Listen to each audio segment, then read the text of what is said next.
ભાજપના પૂર્વ કોર્પોરેટરના પુત્રની હત્યા કરનારા આરોપીઓને 4 દિવસના રિમાન્ડ મંજૂર કરતી કોર્ટ.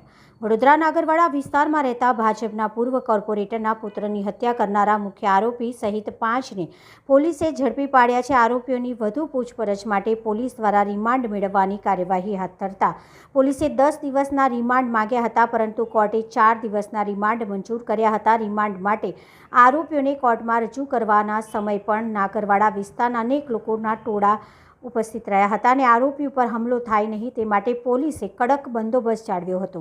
આજે આરોપીઓના 4 દિવસના રિમાન્ડ મેળવ્યા બાદ આગામી દિવસોમાં આરોપીઓને સાથે રાખીને સમગ્ર ઘટનાનું રિકન્સ્ટ્રક્શન પણ કરવામાં આવશે. જે મર્ડરનો ગુનો દાખલ એટ્રોસિટી થયો હતો રાપરા પોલીસ સ્ટેશનમાં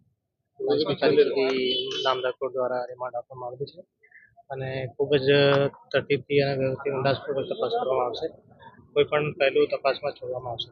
સાહેબ, અન્ય જે આરોપી છે તેમને કઈ પ્રકારની અંગે ધરપકડ બી બાકી છે? આજે વધુ 2 આરોપીની ધરપકડ થઈ છે અને આગળની તપાસ ચાલુ છે. જે અમારે વેપન જે વપરાયું છે આ કબજે કરવા બાકી છે અને ઘણા બધા તપાસના મુદ્દાઓ છે. કાઉ તો કઈ રીતે છે, કોણ જોડે વધુ વિગતમાં ત્યાં લેવાનું બાકી છે. એટલા માટે હવે કઈ દિશામાં પોલીસ તપાસ કરશે? જે એફઆઈઆરમાં જણાવ્યા જે તથ્યો છે આ મુજબ અંદાજપૂર્વક તપાસ કરવી.